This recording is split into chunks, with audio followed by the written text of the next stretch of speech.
for today's video guys, ito po yung mga ulam po namin ngayong Holy Week. Ayan, straight na wala po tayong karne.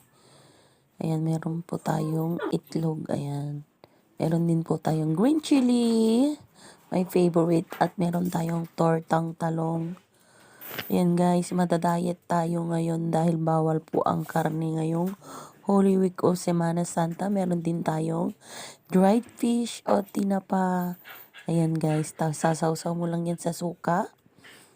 Okay na yan, mapapa-only rice ka pa. Mga ka-reals, ayan. So ito ang ating ulam ngayong Holy Week guys. So diet muna tayo sa karne. Iwas high blood. Meron din tayong kanin guys. Syempre importante ang kanin. Ayan guys, so that's it. Ito po ang aming ulam ngayon.